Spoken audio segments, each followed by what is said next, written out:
감사하신 주님, 14년 전에 중국 땅에서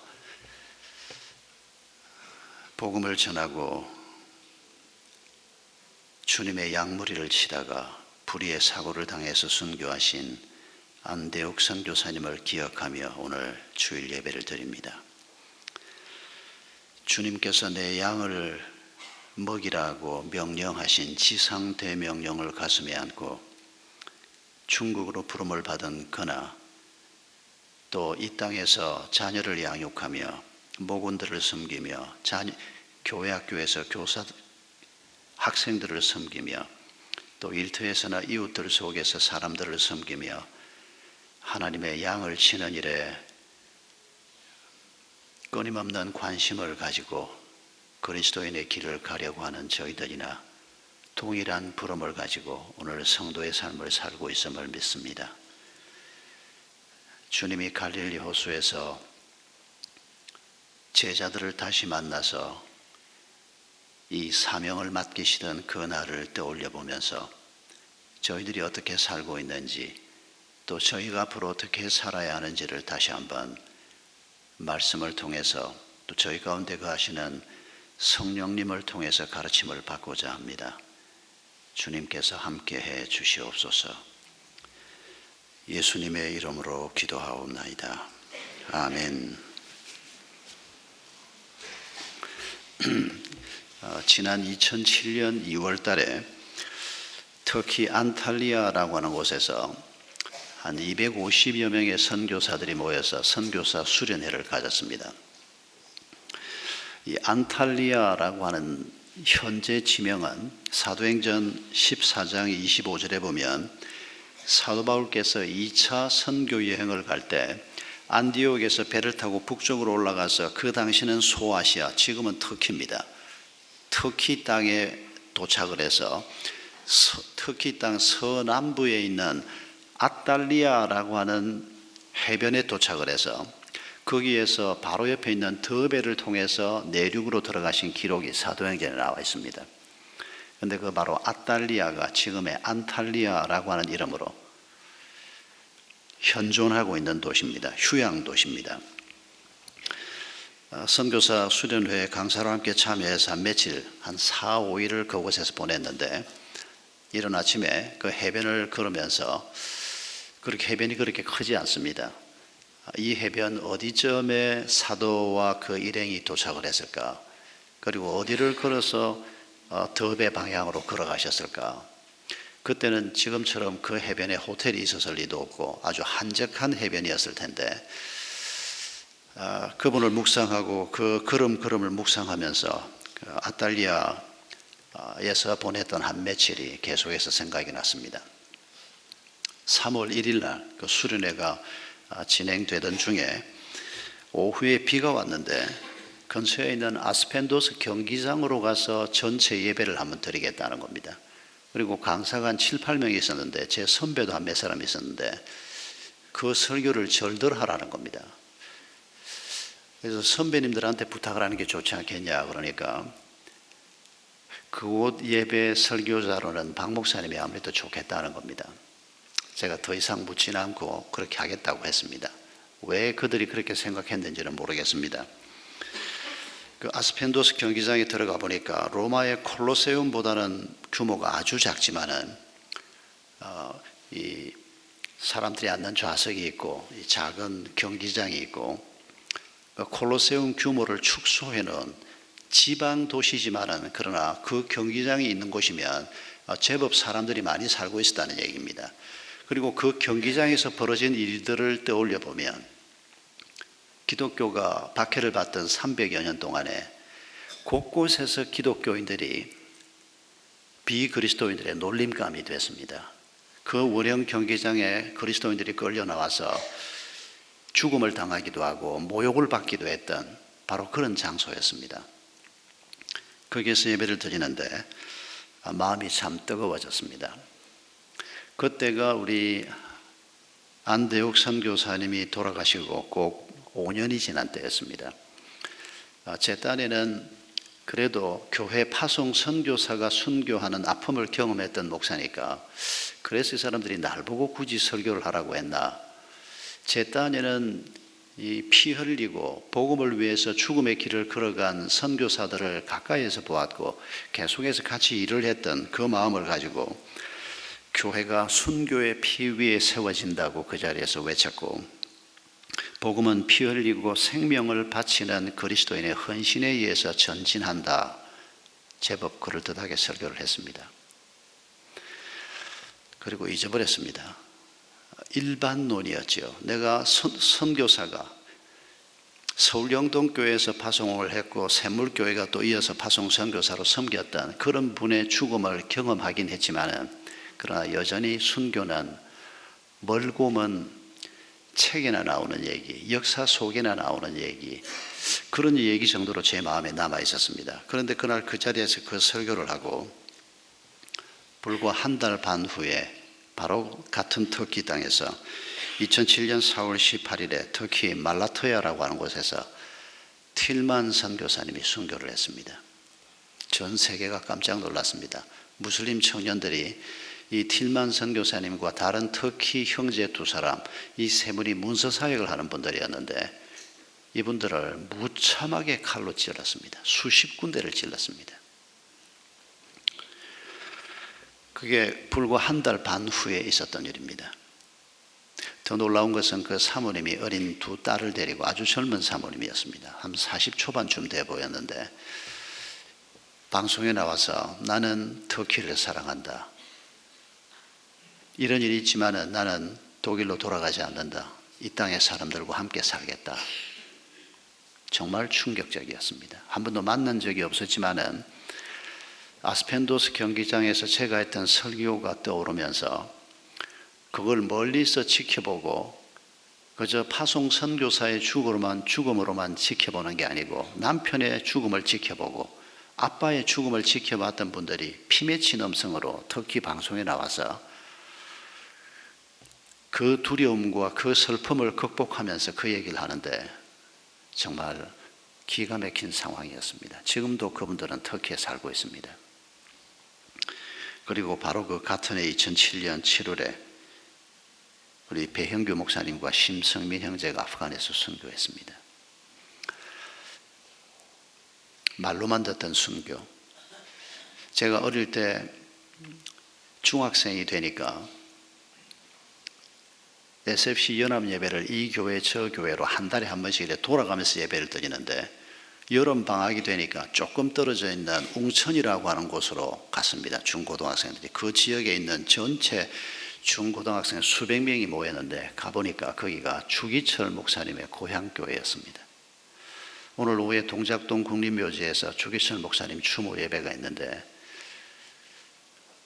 주기철 목사님을 처음 들었습니다. 그런 분이 있다는 것도 몰랐는데 중학교 1학년 때 그분 얘기를 들으면서 그분이 우리 고향 사람이고 그분이 복음을 위해서 목숨을 잃었고 그분이 초등학교를 마친 다음에 어릴 때 아마 그 부모님들도 이미 민족 정신이 아주 뛰어난 분들 같은데 초등학교를 마친 어린 아들을 학교를 보냈는데 중학교를 어디를 보냈는고 하니까 마산도 있고 부산도 있고 대구도 있고 서울도 있고 그런데 이분을 오산중학교를 보냈습니다. 조만식 장로님이 오산중학교 교장 선생님이셨습니다. 거기에서 이분이 민족 정신을 배우면서 그리고 평양신학교에 가서 목회자가 된 겁니다. 그리고 나중에 평양 산정현 교회에 계시다가 신사참배 반대운동을 하시다가 순교하셨는데 주기철 목사님이 제가 중학교 1학년 때 처음 제가 들어본 순교자 얘기였습니다.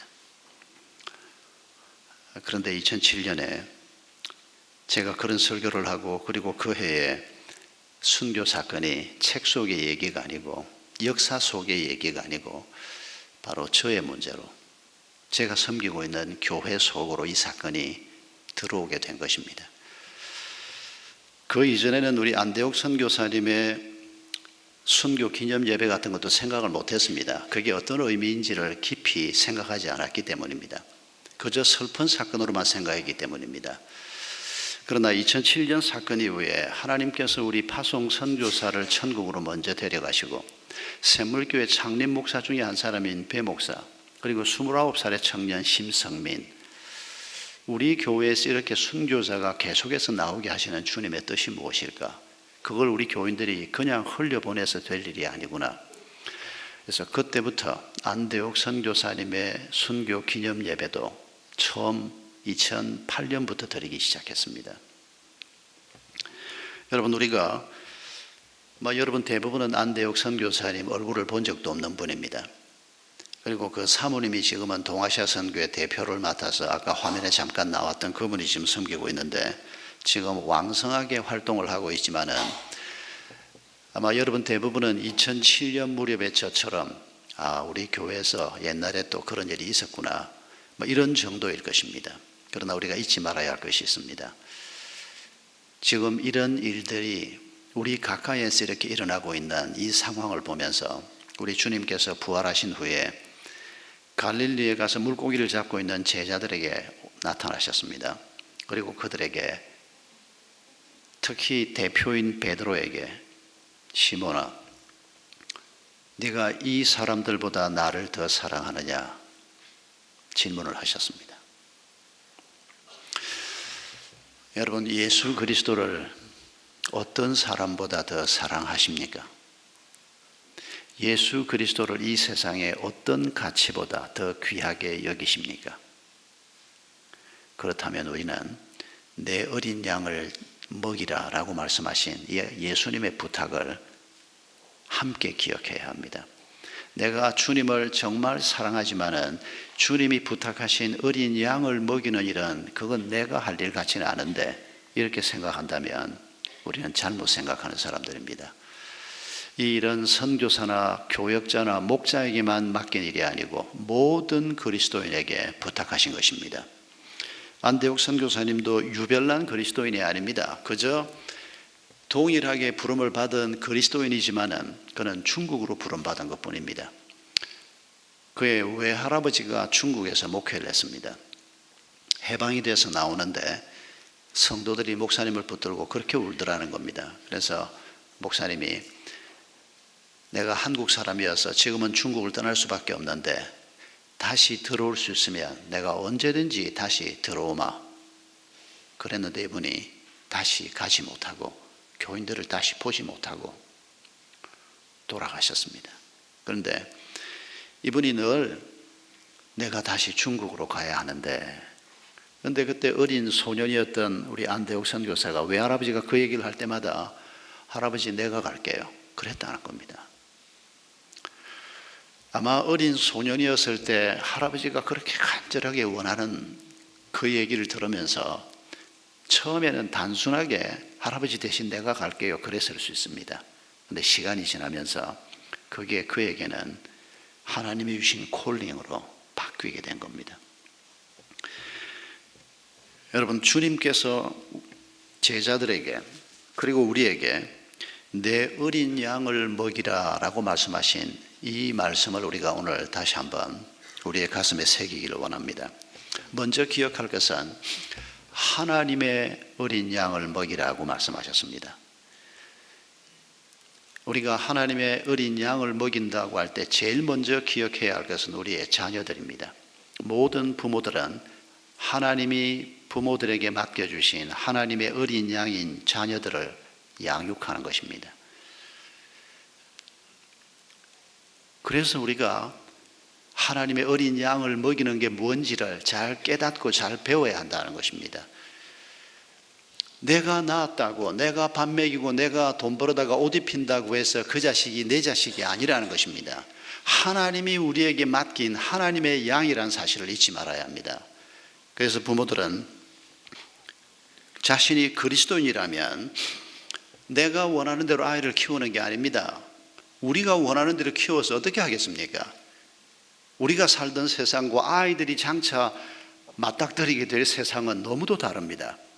지금 우리가 굉장히 지혜롭게 살고 있다고 해도 부모의 아이디어를 가지고 다음 세대에 우리 아이들이 살 수가 없습니다. 엄마가 피아노를 하고 싶었는데 괜찮은 남자 만나서 일찍 시집 가는 바람에 피아노의 꿈을 포기하고, 그래서 태어난 첫 딸에게 네가 피아니스트가 되라. 그래서 3살 때부터 피아노에 앉혀놓고 애를 그냥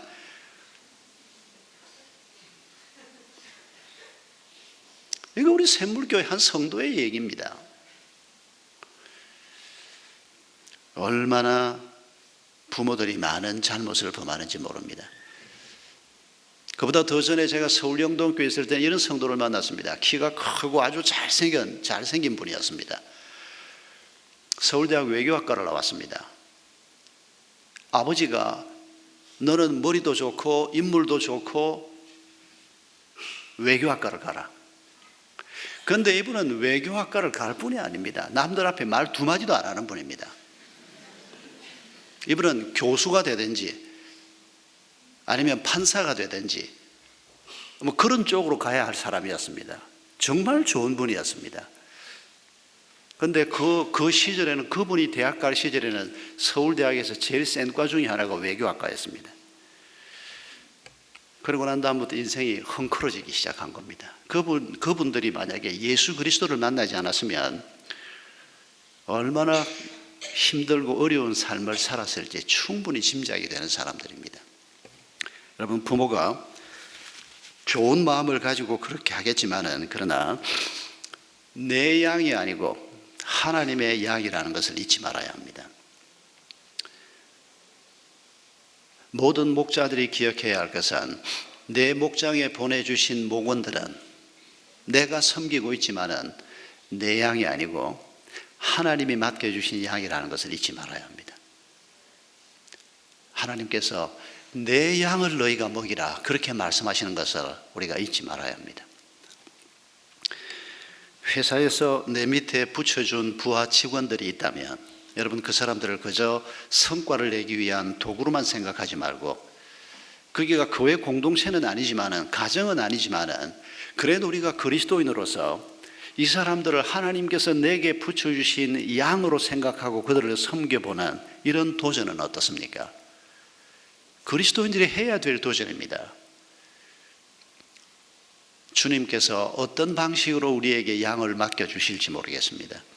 어느 날 우연히 만난 이웃이 마음을 열어놓고 했던 얘기 때문에 그 사람을 양으로 품고 섬기기 시작한 성도들이 있습니다. 골목을 지나가다가 우는 소리가 들려서 이 집에 무슨 나쁜 일이 생겼나 보다. 그러고는 집으로 가는데 도저히 발걸음이 떨어지지 않아서 문을 두드리고 들어가서 물어보고 싶은데, 친하지도 않은 사람에게 왜 웁니까? 라고 물을 수가 없지 않습니까? 이분이 지혜를 내서 옆집 문을 두드렸습니다. 저 집에 지금 울음소리가 들리는데, 동네 사람들이니까 서로 얼굴은 아는 사람들이었습니다. 저 집에서 왜 저렇게 울고 있는지 내가 너무 궁금해서 이 집 문을 두드렸다고. 방금 부인이 남편이 부도났다는 소식을 들었다는 겁니다. 그 얘기를 들으면서 이 젊은 부인이 하나님이 주신 안타까운 마음 때문에 용기를 내서 그 집에 문을 두드리고 들어갔습니다. 그리고 내가 방금 옆에 얘기를 들었는데 지금 얼마나 당황스럽겠냐고. 그 집 아이하고 자기 아이가 유치원에서 어릴 때 같이 학교를 다닌 적이 있었습니다. 조금은 아는 사이였는데, 내가 오늘 아이들 학교에서 돌아오면 내가 거두고 우리 집에서 아이들을 돌보고 있을 테니까 볼 일 있으면 나가서 보고, 그리고 오후에 전화 통화를 하자고. 그렇게 해서 전혀 계획에도 없던 하나님이 붙여준 양을 치기 시작한 성도도 있었습니다. 2주에 그 부부를 교회 데리고 와서 저도 만나기도 했습니다. 오후에 통화를 하면서 얼마나 힘드시겠냐, 오늘 뭐 밥을 어떻게 하겠냐, 우리 집에서 같이 저녁을 먹으면 어떻겠냐. 그래서 그 부부를 초청을 해서 그저 동네에서 안면 정도만 있던 사람들이었는데, 그렇게 섬기기 시작하면서 그분들이 교회 출석을 시작하고 남편들끼리 서로 함께 도울 일을 찾기 시작하고, 주님의 양을 치는 일이 오늘 우리 주변에서 어떤 형태로건 이루어져야 할 모든 그리스도인에게 주어진 책임이라는 사실을 우리가 기억하십시다. 또 한 가지 우리가 기억해야 할 것은 우리 주님께서 내 양을 치라고 말씀하실 때 내 어린 양을 치라고 말씀하셨습니다. 어린 양입니다. 성숙한 양이 아닙니다. 문제를 많이 가지고 있는 양입니다. 미숙한 양입니다. 여러분, 베드로를 생각해 보십시오. 베드로가 예수님을 만난 후에 반석이라고 하는 아주 근사한 이름을 얻었습니다. 이 반석이라는 이름이 얼마나 근사한지 모릅니다. 제 조카는 권사 할머니가 손주를 얻고 반석이라는 이름을 지었는데 이놈이 교회를 안 나가는 겁니다. 1년에 한두 번 오고 여기도 한두 번 와보고. 그런데 직장에서 새 여자 직원이 들어왔는데 자기 회사에 보니까 반석이라는 이름을 가진 청년이 있는 겁니다. 이 믿음이 있는 사람이 모양이다. 확인도 안 해보고 우연한 기회에 둘이 좀 얘기를 할 기회가 있고 그게 연애로 발전이 되고 결국 제 조카 며느리가 됐습니다. 얼마나 참아낸지, 믿음도 얼마나 깊은지. 근데 얘가 완전히 쏙인 겁니다. 요 얘기는 우리 조카 며느리가 하는 얘기입니다. 반석, 그 이름을 보는 순간에 사람 참 괜찮은 사람인가 보다. 우리 이 조카 반석이가 돌아가신 할머니 덕을 얼마나 보는지 모릅니다. 그 할머니가 저만 만나면 외삼촌이 좀 기도를 해라. 얘가 목사가 돼야 된다. 제가 그건 권사님 너무 욕심내지 말라고. 우리 권사님이 참 욕심이 많은 분이었습니다. 그 녀석 지금도 교회 잘 안 갑니다. 그런데 이제는 마누라한테 붙들려서 그래도 옛날에 비하면 꽤 성실하게 신앙생활을 하고 있습니다. 베드로가 이런 반석이라는 근사한 이름을 받았는데, 그리고 아주 멋있는 꿈도 주님께로부터 받았습니다. 예수님을 모시고 민족을 살리는 일을 해볼 수 있겠다. 이 로마의 압제하에서 경제적으로 고통을 받고 엉망진창이 되어 있는 이 사회를 위해서 뭔가를 해볼 수 있겠다. 여러분, 이런 꿈이 얼마나 근사한 꿈입니까? 모든 사람이 다 주를 버릴지라도 나는 절대로 주님을 버리지 않겠습니다. 주님을 사랑하는 마음도 있었습니다. 예수님이 체포되던 그 순간에 칼을 뽑아서 도저히 자기가 상대할 수 없는, 칼을 뽑았다고는 죽을 수밖에 없는 그런 상황인데도 베드로는 칼을 뽑아서 달겨 들었습니다.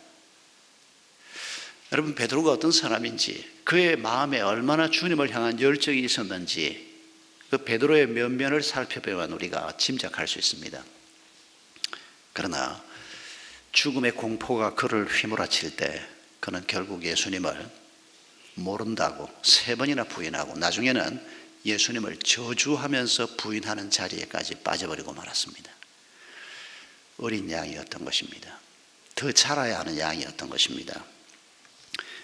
베드로뿐입니까? 우리도 마찬가지입니다. 우리도 얼마나 많은 실패를 경험하고 있습니까? 꽤 좀 자랐다고 생각되는 순간에도 여전히 실패는 계속되고 있습니다. 결혼 생활이 쉽지가 않습니다. 아이를 키우는 일이 쉽지가 않고 직장에서 꼭 남보다 훨씬 나은 성공이 아니라도 그런 대로 그래도 그리스도인의 삶을 살고자 그런 정도의 야망인데도 그게 쉽지가 않습니다. 돈을 벌고 쓰는 일에서 계속해서 바보짓을 할 때가 많습니다. 대인관계도 쉽지가 않습니다. 여러분, 하나님께서는 우리가 얼마나 미숙한 존재인가 하는 것을 알고 계십니다. 그런 어린 양을 주님께서 부탁하시는 것입니다. 여러분, 내가 어린 양이다. 어린 양은 어린 양을 칠 수가 없습니다. 이 부탁을 주님께서 제자들이 3년이 지난 후에, 그리고 부활을 경험한 후에, 그리고 성령을 경험한 후에 이 일을 감당하도록 하셨던 것을 우리가 기억하는데, 그러나 우리가 지금 현재 어린 양이라고 내 스스로 느껴진다고 해도 내가 완전해진 다음에 주의 일을 해볼 것이다. 그건 잘못된 생각입니다. 완전해진 다음에 결혼합니까? 완전한 남편이 될 만해서 결혼했습니까? 완전한 아내가 될 만하다고 생각해서 결혼했습니까? 아니지 않습니까? 여러분, 양을 친다, 양을 먹인다고 하는 것은 우리가 그래도 어느 정도의 성숙은 필요하지만은 완전한 후에 하겠다고 작정하면 그건 안 하겠다는 소리입니다. 제가 늘 마음속에 떠올리는 그림이 있습니다. 지금은 저 아이들이 다 자랐습니다만은 큰애가 초등학교 1학년, 2학년 때 동생 둘이 집에 있지 않습니까? 얘가 초등학교 한 1학년, 2학년밖에 안 됐는데 학교에 가서 노래를 배우면 집에 와서 동생들에게 가르칩니다. 밤에 제가 들어가 보면 새놈이 같은 노래를 부르고 있습니다. 농담을 하나 들으면 얘가 와서 동생들을 가르칩니다. 그러면 동생들이 같은 농담을 하고 깔깔거리고 울다가 제가 집에 들어가면 저를 앉혀놓고 실험을 해보겠다는 겁니다. 막내가 시작합니다. 겨우 한 3살, 2살밖에 안 됐는데 말도 아직 서툰데 누나한테 들은 농담을 얘기를 하는데 웃음을 참을 수가 없어가지고 내가 무슨 말을 하는지 알아듣지도 못하게, 그러면 둘째가 또 너 그만두라고, 내가 한다고. 초등학교 1학년짜리가 훌륭하게 가르치는 걸 제가 보면서 느낀 게, 하나님께서 어린 양인 우리에게 성숙의 길을 가도록 하지만은 동시에 하나님의 어린 양을 또 맡겨주시는 이 일을 동시에 하게 하신다, 이런 생각을 거칠 수가 없었습니다. 여러분, 하나님께서 우리도 어린 양임에도 불구하고 그러나 우리를 양육하시면서 또 우리로 하여금 이 사명의 길을 가게 하시는데, 어떻게 하나님께서 우리를 하나님의 양을 먹이는 자로 세우시는가, 몇 가지 강조점이 있습니다. 첫째는 하나님께서 우리 조상들의 악을 본받지 말라고 말씀하십니다. 스가랴 1장 4절을 보면 너희 조상들을 본받지 말라. 옛적 선지자들이 그들에게 외쳐 이르되 만군의 여호와께서 이같이 말씀하시기를 너희가 악한 길 악한 행위를 떠나 돌아오라 하셨나니 그들이 듣지 아니하고 귀를 기울이지 아니하였다. 조상들의 악행을 본받지 말라는 것입니다. 여러분, 악하다라고 할 때 그건 우리가 생각하는 행실의 선과 악을 생각하는 것이 아니고 하나님 편에 있으면 그게 선한 겁니다. 하나님 편에 있지 않은 것이 악입니다. 그래서 악한, 악인 이런 말은 하나님을 부인하는 자, 하나님 없다 하는 자, 하나님의 진리에 관심이 없는 자를 그렇게 부르는 것을 잊지 말아야 합니다. 조상들의 장점을 본받지 말라는 게 아닙니다. 조상들이 하나님을 무시하고 자기 마음대로 행하려고 하는 것을 본받지 말라는 것입니다. 복음이 들어온 지 130년밖에 되지 않았습니다만은 이제는 우리도 믿음의 조상들을 가지고 있습니다. 우리가 그런 분들 중에 정말 복음을 위해서 헌신하다가 가신 분을 마음에 새기기 위해서 오늘 이렇게 순교 기념주의를 지키고 있습니다만은, 그러나 우리에게 남겨진, 우리 예수를 알지 못하는 우리 조상들이 우리에게 남겨놓은 환경이나 또 한국 교회가 우리에게 남겨놓은 우리가 본받지 말아야 할 유산들이 많이 있습니다. 일반적으로 우리 사회를 놓고 생각해 보면 우리 사회가 가지고 있는 미신적이고 유교적인 영향에 대해서 우리가 늘 조심해야 합니다. 이 유태씨가 쓴 한국인에 관한 아주 기가 막힌 많은 글들 속에 한국 사람이 2종류가 있다고 하는 글을 읽었던 기억이 납니다. 한 종류의 한국 사람은 샤머니즘에 좀 노출이 많이 된 사람들, 또 다른 종류의 한국 사람은 유교에 노출이 많이 된 사람들. 그래서 공부를 좀 하고 지식 수준이 높은 사람들일수록 유교적인 영향을 많이 받은 사람들이고, 그렇지 못한 사람들일수록 샤머니즘적인 영향을 많이 받은 사람들이다. 또 한국 종교의 전통을 보면 장로교, 말씀을 강조하는 장로교는 유교적인 영향을 많이 받은 사람들이 모이는 성향이 강하고, 오순절 계통 교회는 샤머니즘 영향을 많이 받은 사람들이 많이 모이는 이런 성향을 가지고 있다. 이런 분석은 대단히 일리가 있습니다. 우리 조상들이 남겨놓은 유산이 다 잘못된 건 아닙니다. 조선 왕조 때 서로 정파가 나누어져서 토론을 했던 문화는 우리가 사색, 당파 이런 식으로 식민지 사관을 가지고 나쁘게만 생각하는 경향이 있습니다만은 아닙니다. 여러분, 몇백 년 전에 절대 권력을 가지고 있는 왕이 있는데도 그렇게 토론 문화가 성했던 것은, 여러분, 이건 자랑스러운 유산인 것을 잊지 말아야 합니다. 왕을 앉혀놓고 그렇게 하면 안 됩니다. 그리고 서로 토론을 하고 그 토론이 심해서 좀 부정적인 면이 없지는 않지만은 여러분, 그건 절대로 우리가 무시하고 버려야 할 문화라고 생각하지 않습니다. 오늘 그리스도인으로서 우리가 우리 사회가 안고 있는 미신적인 또 유교적인 영향이 우리에게 영향을 미치지 못하도록 씨름하는 것은 아주 중요합니다. 제 친구 교회에 장명가로 살다가 전도를 받고 교회를 나온 사람이 있었습니다. 몇 년 교회를 열심히 다녔을 사람이 집사가 됐습니다. 그런데 어느 날 목사님에게 면담 요청을 했습니다. 목사님을 찾아와서 이 사람이 한 얘기가 뭔고 하니까, 내가 목사님 장명가로 살다가 교회 온 거 목사님 알지 않습니까? 그런데 내가 지난 주간에 성경을 읽다가 보니까 이 장명가라고 하는 게 잘못된 게 아니더라는 겁니다. 하나님이 장명가더라는 겁니다. 하나님이 아브라함을 아브라함으로 바꾸어 주시고 사례를 사라로 바꾸어 주시고 그 이름에 담긴 뜻이 얼마나 중요한데, 자기가 옛날에 버렸던 직업인데 이게 꼭 잘못된 게 아니라는 생각이 들어서 목사님 이름을 풀이를 해보니까 아주 이름이 고약하다는 겁니다. 목사님 이름을 바꾸라는 겁니다. 자기가 앞으로 교회에서 이런 활동을 하는 걸 허락을 해달라는 겁니다.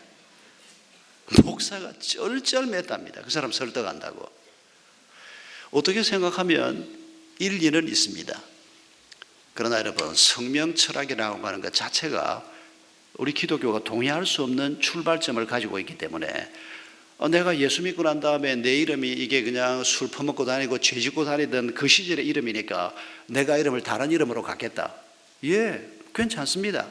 뭐 호적까지 바꾸겠다. 뭐 그러시든지. 그런데 그게 이름이 중요한 게 아니라 그 말입니다.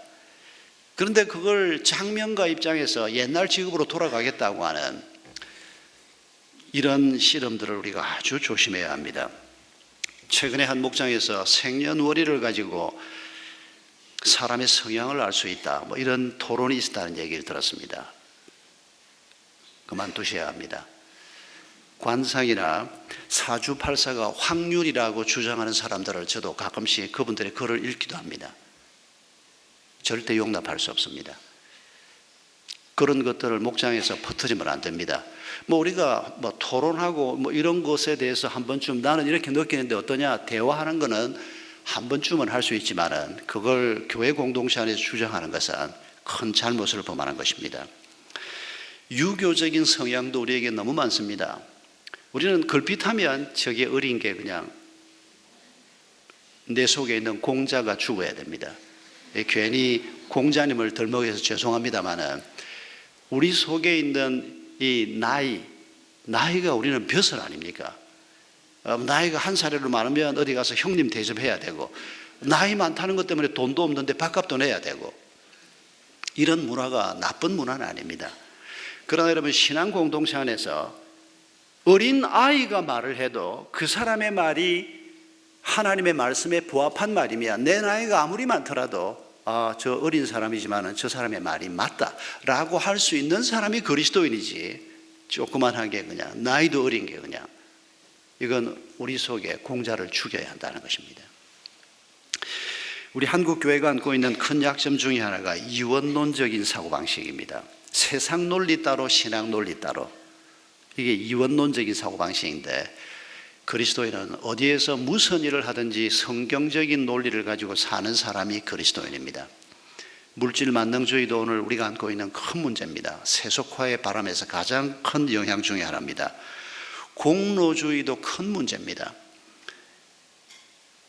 열심히 복음을 전했는데, 목사님 너무 좋은 말씀 감사합니다. 그런데 내가 아무리 염치가 없지만은 내가 75이 될 때까지 이렇게 살다가 이제 내가 그 복음 받고 내가 천국 가겠다고, 어떻게 내가 그렇게 염치 없는 짓을 하겠냐고.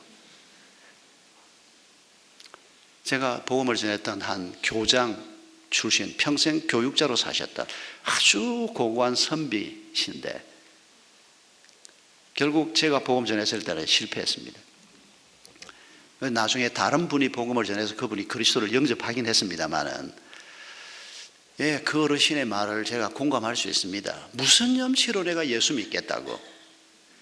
예, 우리는 아무 하나님 앞에 내어놓을 것이 없습니다. 그런데 하나님께서 우리를 살려주시겠다는 겁니다.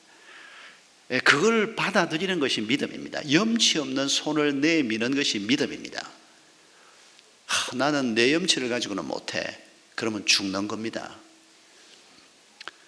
근데 이게 예수를 믿고 난 다음에도 문제가 됩니다. 은혜로 하나님의 구원을 받았는데 내가 주를 위해서 열심히 섬기면 하나님이 나를 더 사랑하고 나를 기뻐하시고 복도 더 주시고, 내가 열심히 안 하면 하나님이 나를 미워하실 것 같고, 이 공로주의, 여러분 벗어나야 할 우리 조상들이 우리에게 남겨준 큰 문제거리 중에 하나입니다. 여러분, 하나님께서는 조상들을 본받지 말라고 말씀하시면서 하나님 자신이 우리에게 행하는 것을 잘 보라고 말씀하십니다. 하나님은 큰 사랑으로 제자들을 회복시키고 계시는 모습을 오늘 본문에서 보여주고 있습니다. 여러분, 실패하고 넘어지고 더 이상 어찌할 바를 모르고 있는 제자들을 찾아서 갈릴리 호수까지 오셨지 않습니까? 예루살렘에서 부활을 하셨습니다. 갈릴리는 저 북쪽에 있습니다. 제자들이 나는 물고기 잡으러 간다 그러고 갈릴리로 갔는데, 그 제자들을 찾아서 갈릴리까지 가신 분이 주님이십니다. 그리고 물고기를 잡았는데 한 마리도 잡지 못하고 있는 그들에게 이렇게 그물을 던져보라. 굉장히 많은 물고기를 잡게 하셨습니다. 3년 전에 갈릴리 호수 같은 장소, 비슷한 장소에서 베드로를 부르실 때 누가복음 5장에 기록한 사건과 똑같은 일을 하나님께서, 예수님께서 다시 행하셨습니다. 이렇게 말 안 듣고 부활하신 예수님까지 만나고 난 다음에도 갈릴리로 가서 물고기나 잡고 앉아있는 이것들을 데리고 무슨 일을 하겠다고, 하나님이, 예수님이 그렇게 생각하지 않으시는 것에 대해서 얼마나 감사한지 모릅니다. 우리의 연약함을 아시고 그 연약함에도 불구하고 우리에게 귀한 일을 맡기시고 기다려주시고 열매를 맺게 하시는, 그리고 우리의 회복을 기다리시는 분이 바로 주님이십니다. 요한의 아들 시몬아, 네가 이 사람들보다 나를 더 사랑하느냐? 이 질문을 받았을 때 베드로가 얼마나 마음이 먹먹했겠습니까? 주님을 부인하고 저주까지 했는데, 근데 이걸 3번씩이나 묻습니다. 어쩌라는 겁니까 도대체? 여러분, 베드로 마음이 어땠겠습니까? 예수님을 3번 부인했는데 지금 예수님이 같은 질문을 3번을 하십니다. 지금 여러분, 예수님은 베드로를 수치 속으로 몰아넣으려고 하는 게 아닙니다. 더 이상 옛날 범했던 그 죄에 머물러 있지 말라는 것입니다. 내 양을 치라는 것입니다. 사명을 붙들고 길을 걸어가라는 것입니다. 그저 밥이나 벌어먹고 사는 그런 삶이 아니고, 내가 밥을 벌어먹기 위해서 선 그 자리에서도 주님의 양을 치고 주님이 주신 사명을 기억하고 사는 그런 삶을 요청하고 계시는 것입니다. 여러분, 스가랴 3장을 보면 대제사장 여호수아 얘기가 나오지 않습니까? 스가랴가 환상을 계속 보는데 그 환상 중에 하나가 하나님께서 예루살렘을 회복시키시고 이스라엘을 회복시키는 환상을 보여주시는데, 그 중에 하나가 대제사장 여호수아 얘기입니다. 사탄도 그 자리에 있고 천사들이 있는 그곳에 대제사장, 백성을 대표하는 자가 그 자리에 서 있는데 너무도 누추한 옷을 입고 있었습니다. 하나님께서 그의 옷을 벗깁니다. 그리고 아름다운 옷을 입혀주고 머리에 새롭게 관을 씌워주십니다. 여러분, 이 스가랴 시대의 이스라엘 백성들은 나라가 망하고 그리고 나라가 회복될 가능성이 없는 상황 속에서 절망하고 고통하던 시절의 사람들입니다. 그들에게 스가랴에게 보여준 이 환상이 백성들에게 전해져서 하나님께서 이렇게 누추하고 더러운 모습으로 있는 여호수아를 옷을 갈아입히고 머리에 관을 새롭게 씌우고 너희들이 회복이 되고 너희 민족이 새롭게 회복될 것이다, 그런 메시지를 스가랴에서 전하고 있는 것입니다. 여러분, 하나님은 우리의 누추함을 깨끗함으로 바꾸시는 분입니다. 우리 속에 있는 부족하고 더럽고 추한 모든 것들을 하나님께서는 다 거룩하게, 정결하게, 아름다운 것으로 바꾸어 놓으시려고 하는 분입니다.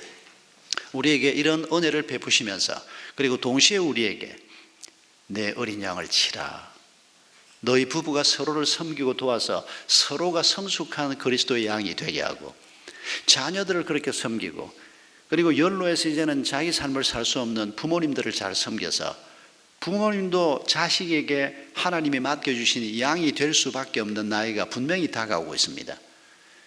내 주변을 둘러보고, 그리고 가장 확실하게 우리가 하나님의 어린 양을 치를 수 있다면 그것은 목자가 되고 교사 목자가 되는 것입니다.